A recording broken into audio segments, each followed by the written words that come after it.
Tout commence dans une salle d'accouchement VIP où une femme est sur le point d'accoucher, en feuilletant un magazine. Mais sa patience s'épuise, et elle crie aux infirmières de lui sortir ce gosse, tout en continuant à lire son magazine.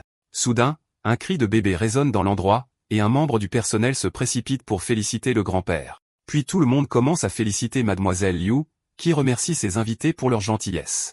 Il demande ensuite à une servante où est Shaekan, et elle répond que le jeune maître avait des affaires à régler sur terre. Le grand-père du garçon est furieux de l'absence de son propre fils, le traitant d'incapable. À ce moment-là, un étrange cri se fait entendre à l'intérieur de la salle d'accouchement, surprenant toutes les personnes présentes à l'extérieur. Inquiet de la situation, Misery Lou se lève et demande ce qui se passe là-dedans. Pendant ce temps, dans la pièce, la mère est sous le choc de la lumière vive qui brille juste devant elle. En entrant dans la pièce, le grand-père et ses hommes sont complètement figés sur place. La lumière venait du nouveau-né, qui était couvert d'éclairs jaunes, et semblait passer un bon moment avec tout ça. Le bébé pense que personne n'aurait jamais imaginé qu'un roturier se réincarnerait dans cette famille et éveillerait même un sens divin. Un écran système apparaît, l'informant que le sens divin de type éclair a été activé avec une puissance de niveau C. Le grand-père est stupéfait car son petit-fils vient de naître avec un pouvoir qu'il n'a jamais pu atteindre lui-même. Laissant tomber sa canne, le grand-père crie au sens divin inné et inégalé que possède son petit-fils. Le grand-père prend son petit-fils et célèbre, déclarant que le clan Liu a enfin produit un génie unique en son genre. Cependant, le bébé pense qu'il va profiter de cette occasion pour tout prendre au clan et s'assurer que son père ne se réincarne plus jamais. Les servantes commentent que le jeune maître sourit déjà et n'a même pas pleuré, ce qui est un signe d'un noble destin. L'aîné promet d'utiliser toute la puissance du clan pour élever le garçon. Le nouveau-né, qui est aussi notre protagoniste, pense que les 6 derniers mois depuis qu'il a été éliminé par ce sale type ont été comme un rêve. Un mois après sa réincarnation, sa mère buvait un tonic spécial qui lui avait été donné par l'une de ses servantes. Dès qu'elle boit le tonic, une puissante lumière dorée commence à briller sur tout son corps. Il a acquis une capacité de croissance accélérée et a atteint le niveau D, même en tant qu'embryon.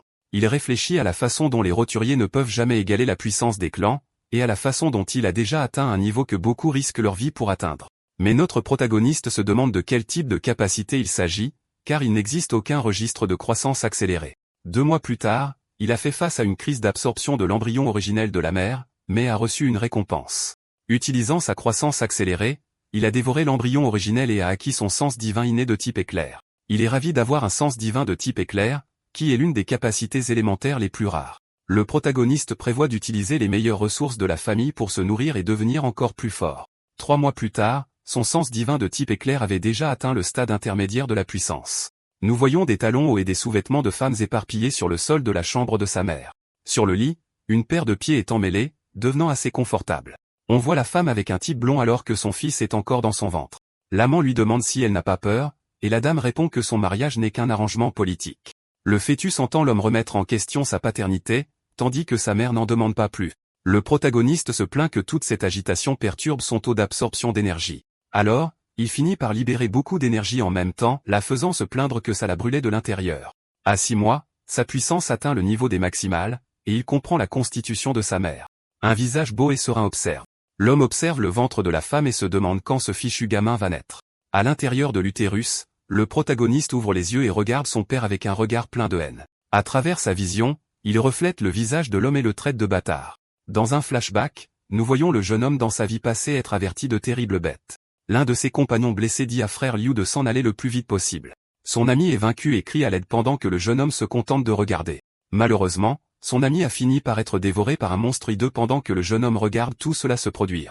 Avec un sourire méchant, le traître ordonne à ses hommes de nourrir la bête pour former le noyau spirituel. L'homme sourit méchamment et moqueusement en regardant sa victime sur le point d'être vaincu. À ce moment-là, le jeune homme remarque un pic géant qui arrive vers lui, prêt à le frapper.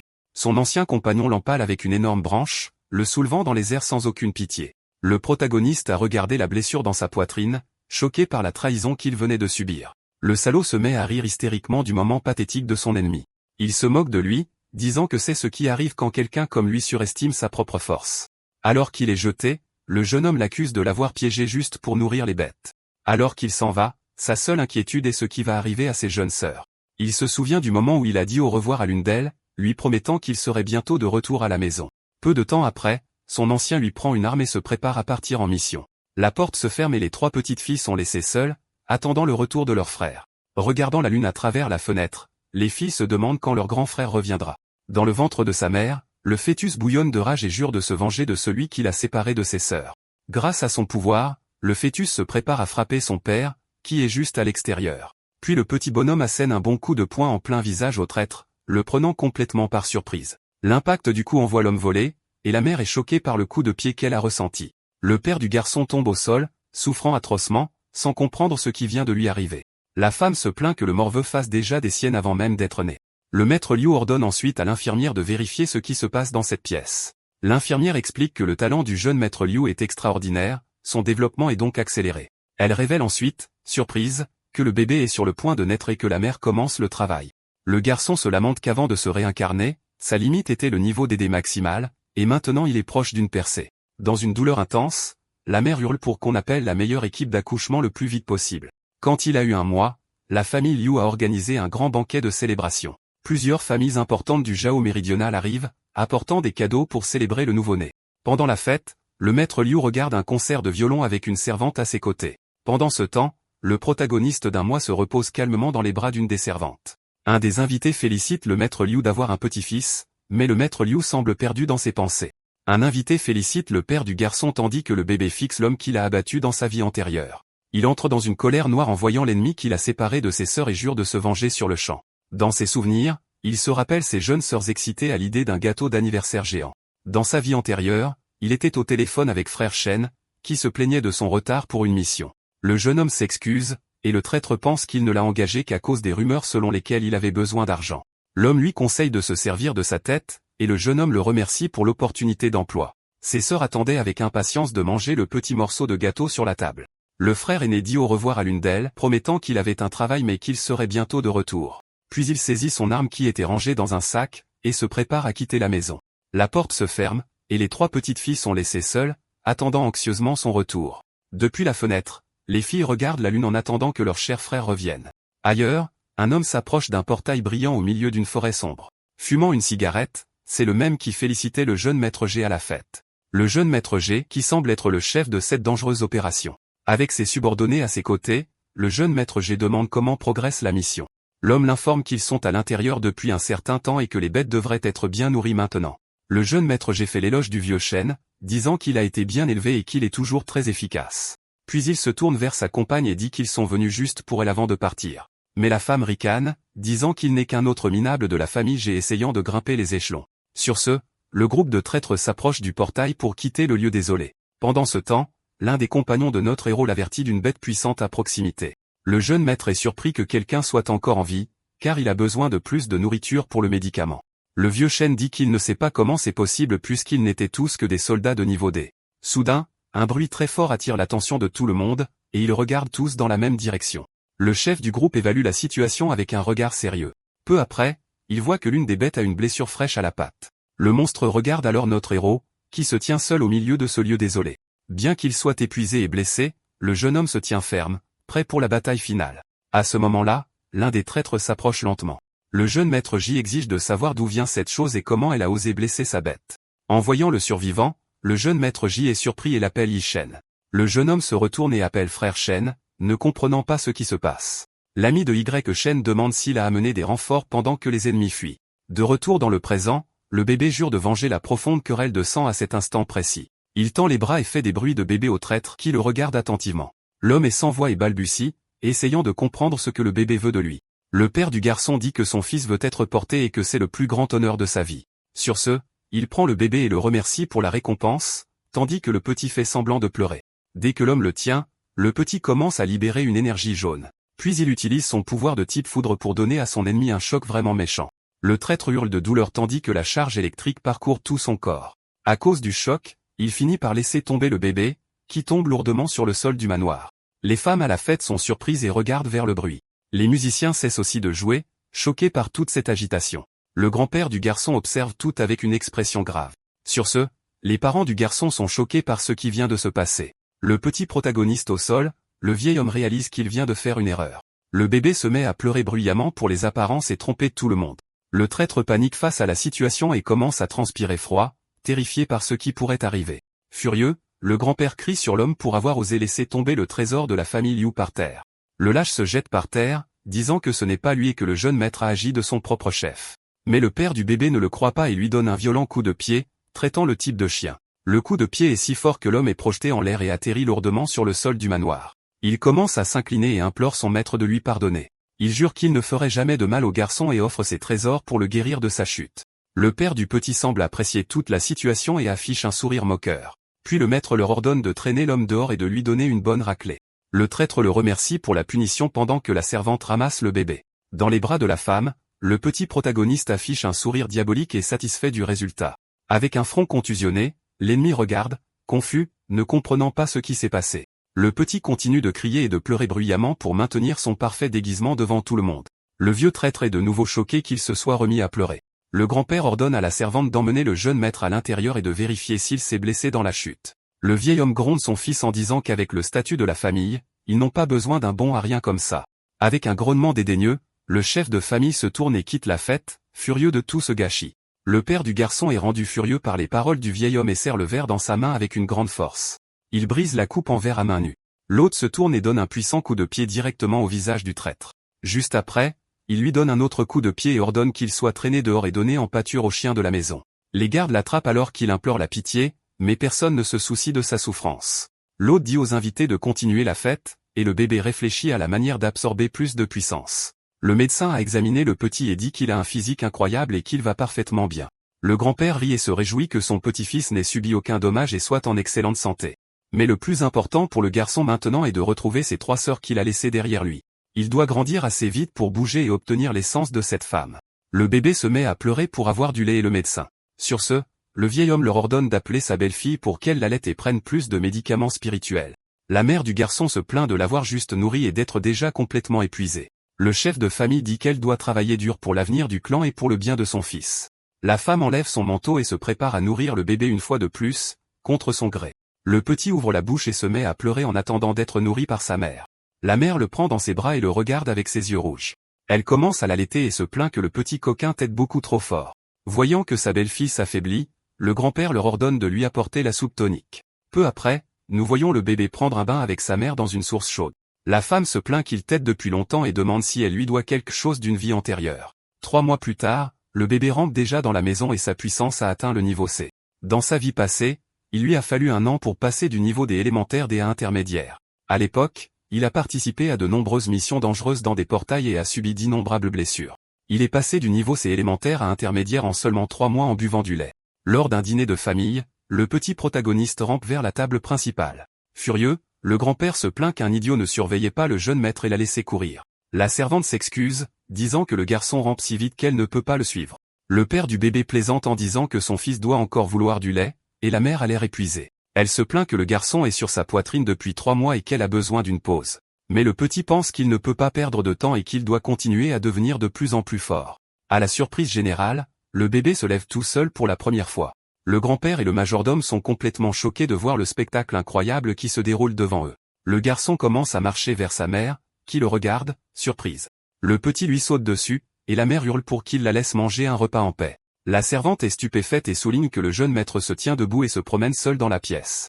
Le majordome commente que le garçon a une constitution céleste et que son développement est extraordinaire. Le maître Liu est heureux de voir son petit-fils déjà capable de se tenir debout et le regarde avec fierté. Puis il dit que, selon les règles de la famille, il est temps de choisir un serviteur personnel pour le garçon. Dans un endroit sombre, l'aîné demande les résultats, et un garde dit qu'il n'en reste que 2. Dans les bras de sa mère, le protagoniste est emmené dans une arène improvisée pour le test. Il observe tout attentivement lorsqu'il reconnaît soudain l'une des candidates et est choqué. Dans une cellule, une petite fille aux cheveux blancs est en position de défense et a l'air effrayée. De l'autre côté, une blonde charge en avant, criant pour attaquer et vaincre son adversaire dans l'arène. Choqué, le bébé se demande ce qu'elle fait là, et son corps commence à briller intensément. Puis il utilise son pouvoir de type foudre pour électrocuter l'une des filles qui se battent. Avec la force du choc, la blonde est projetée en l'air et atterrit lourdement sur le sol, assommée instantanément. La fille aux cheveux blancs en profite pour sauter sur le pain. Sans hésiter, la fille saisit le pain et commence à le dévorer goulûment au milieu de la cellule. Les cheveux de la mère se dressent sur sa tête. Le protagoniste panique, espérant que personne n'a rien remarqué de suspect. Le grand-père rit et dit que son petit-fils a un esprit combatif bien plus grand que son propre père. Le garçon pense qu'être un enfant est utile car les adultes trouvent toujours des excuses pour lui. L'aîné décide que la petite fille sera la servante et ordonne qu'on la lave et qu'on lui enseigne l'étiquette. La petite continue de manger férocement, sans se soucier de rien d'autre autour d'elle. Le bébé dans le berceau a l'air très heureux et appelle sa nouvelle servante avec un sourire sur son visage. Pendant ce temps, le majordome explique qu'elle est une servante de la mort et doit protéger le jeune maître. La petite fille aux cheveux blancs hoche simplement la tête, acceptant son nouveau destin. Il dit aussi qu'elle doit suivre le maître et s'entraîner aux arts martiaux pendant qu'il dort. Sur ce, la petite servante se rend dans la chambre du bébé pour commencer son nouveau travail. En arrivant, le garçon l'appelle et se désigne du doigt avec un sourire très excité. Mais la fille sort un couteau, et son expression se transforme en une expression pleine de haine et de vengeance. Le bébé panique et essaie de parler mais n'y parvient pas à cause de ses cordes vocales. Elle dit qu'elle va l'éliminer pour venger la mort de son frère aîné sur le champ. La fille lève l'arme et se prépare à attaquer le petit dans son berceau. La servante se jette avec le couteau à grande vitesse, prête à frapper sa cible sans défense. Cependant, le garçon esquive le coup avec une agilité incroyable et saute hors du berceau. Il atterrit sur le sol, laissant derrière lui une silhouette d'énergie, à la grande surprise de la fille. Puis le bébé réapparaît à côté d'elle, la laissant complètement choquée et sans voix. Soudain, la fille commence à libérer une aura verte alors qu'elle se prépare à se battre. Le protagoniste est choqué de voir que la fille a un sens divin de type vent. Sur ce, elle l'attaque avec son pouvoir du vent, mais le bébé utilise sa foudre pour se défendre. Les deux énergies s'affrontent, illuminant toute la pièce de leur couleur vive et intense. Il pense qu'utiliser ces deux pouvoirs en même temps est trop pour son corps de bébé. Il a une idée géniale pour résoudre cette situation compliquée. Alors, le MC pointe et utilise son sens divin du tonnerre à un niveau de puissance très faible. Sur ce, une petite lance de foudre frappe la fille. Le choc la paralyse pendant un moment et elle tombe au sol, incapable de bouger correctement. Le petit semble soulagé du résultat, mais est clairement très fatigué par l'effort. Allongé sur le sol, la servante peut encore sentir l'électricité parcourir tout son corps. Il s'approche prudemment et touche la lame tranchante. Alors, le petit se coupe le doigt exprès, et une goutte de sang apparaît sur le bout. Puis il utilise son propre sang pour écrire un message sur le sol pour elle. Il pense que c'est une bonne chose qu'il soit intelligent et qu'il ait réussi à trouver ce plan pour communiquer. Après avoir lu le message, la fille comprend tout, et le bébé ouvre ses bras pour un câlin. Mais la fille l'attaque à nouveau, et le bébé se souvient qu'elle ne sait pas encore lire. Il esquive le coup et s'inquiète, car si quelqu'un la voit essayer de l'attaquer, elle est fichue. Pendant ce temps, le traître se promène dans le manoir en tenant une boîte en bois dans ses mains. Dans un flashback, le père du garçon dit qu'il est seulement en vie parce qu'il lui est encore utile. Allongé sur le sol, l'homme remercie le jeune maître pour sa miséricorde et promet de travailler plus dur. Le maître dit que le grand-père est furieux et qu'il doit trouver un moyen de plaire au bébé. L'homme pense qu'il a vendu tout ce qu'il avait pour acheter un objet rare lors d'une vente aux enchères. Soudain, il entend la voix du petit maître et se demande ce qui se passe dans la pièce. Sur ce, il ouvre la porte et entre dans la pièce, appelant à la progéniture de la famille Liu. En entrant, il est accueilli par la scène des deux qui se courent après dans la pièce. Voyant une opportunité, le bébé regarde l'homme avec un regard sombre et un plan en tête. Le traître est complètement désemparé, ne comprenant rien à ce qui se passe. Puis le garçon saisit la main de la servante et tourne le couteau. Il utilise son pouvoir de foudre pour donner une petite décharge à la jeune fille aux cheveux blancs. Elle tombe au sol, et le bébé attrape le couteau en plein vol, achevant ainsi son plan parfait. Sans hésitation, le bébé se poignarde à l'épaule, et le couteau se couvre de sang. Le traître est complètement choqué par la scène et hurle de terreur, n'en croyant pas ses yeux. Ensuite, le garçon jette le couteau ensanglanté vers l'homme qui l'observe. Le pauvre attrape l'arme en plein vol et se fiche de peur, ne sachant pas quoi faire. Dans son choc, il finit par laisser tomber la boîte qu'il tenait. Puis le petit protagoniste prend une profonde inspiration, se préparant pour sa grande performance. Peu après, il commence à pleurnicher bruyamment sur la jeune fille évanouie sur le tapis. L'homme tient le couteau ensanglanté, complètement désespéré par toute la situation. Au bruit, le maître Liu et les autres accourent pour voir ce qui s'est passé. L'aîné et son fils regardent la scène avec des expressions graves. Le petit continue de pleurer et s'appuie sur la servante pour faire croire qu'il la protège. Furieux, le maître Liu pointe du doigt le traître et l'accuse d'avoir essayé d'attaquer son petit-fils. L'homme jette le couteau par terre et essaie de se défendre, disant que ce n'est pas lui qui est à blâmer.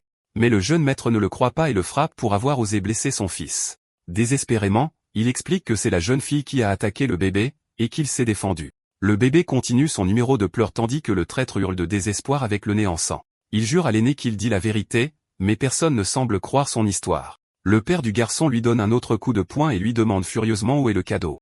Désespéré, l'homme cherche le cadeau qu'il a laissé tomber par terre pendant tout le chaos. Le maître Liu félicite la petite fille pour avoir protégé son petit-fils et ordonne qu'on l'emmène se reposer. L'aîné pose sa main sur l'épaule du jeune maître Liu, qui se contracte. L'aîné le regarde fixement, ses yeux rouges brillant intensément de rage. Il dit qu'il a appris à son fils comment élever des chiens, mais qu'il a failli perdre l'espoir de la famille Liu. Sur ce, le groupe quitte la pièce, laissant le traître agenouillé sur le sol, complètement terrifié. L'homme commence à transpirer froidement et à trembler de peur de ce qui pourrait lui arriver maintenant. Soudain, le père du bébé se tourne et le regarde fixement avec un regard plein de haine et de mépris. Il lui donne un coup de pied violent et dit qu'il lui a donné une chance, mais qu'il a osé essayer de le blesser quand même. L'homme essaie de s'expliquer, mais le maître ordonne qu'on le traîne dehors et qu'on le donne à manger au chien. Voyant son plan réussir, le petit protagoniste pousse finalement un soupir de soulagement face au résultat. Avec une blessure à l'épaule, le petit regarde la jeune fille inconsciente sur le sol, inquiet. Juste à ce moment, le majordome s'approche et dit qu'il doit emmener la servante se faire soigner immédiatement. Mais il panique quand il se souvient qu'il a écrit un message sur le sol juste en dessous d'elle. Alors, le garçon s'allonge sur la jeune fille et secoue la tête pour empêcher l'homme de l'emmener. Le membre du personnel ramasse alors le jeune maître Liu, le soulevant de la jeune fille inconsciente. Sur ce, le majordome le replace dans le berceau tandis que le garçon a l'air très angoissé. Voyant que l'homme est sur le point de ramasser la servante, il se demande s'il devrait l'assommer avec une décharge électrique. Soudain, une idée le frappe et il regarde vers la servante avec un nouveau plan en tête. Le membre du personnel ramasse la petite fille, et une flaque de sang est laissée sur le sol de la chambre. Le protagoniste est choqué de voir que la servante est aussi réellement blessée. Voyant la tache de sang sur les vêtements de la jeune fille, le majordome est également très surpris. Le petit est confus par la situation et ne comprend pas comment elle a pu se blesser. Il l'emmène à l'extérieur et ordonne que la chambre du jeune maître Liu soit nettoyée. Seul dans le berceau, le garçon pousse un soupir de soulagement mais se demande ce qui se passe. Mais il met cela de côté car il a des choses plus importantes à faire à ce moment-là. Il saute hors du berceau, prêt pour son prochain plan. Dans une salle de massage, une huile spéciale est en préparation pour sa mère. La femme reçoit alors un massage relaxant du dos de l'une des femmes de chambre. La mère du garçon semble très détendue, profitant de son rare moment de paix. Mais la tranquillité prend fin lorsque le petit réclame du lait, la surprenant soudainement. Il rampe vers elle, et la femme se plaint qu'il soit de nouveau là avec son énorme appétit. Le garçon commence à téter, et la mère se plaint, demandant combien de temps il va continuer à téter. Mais il doit accélérer sa croissance pour pouvoir parler et tout expliquer à sa servante.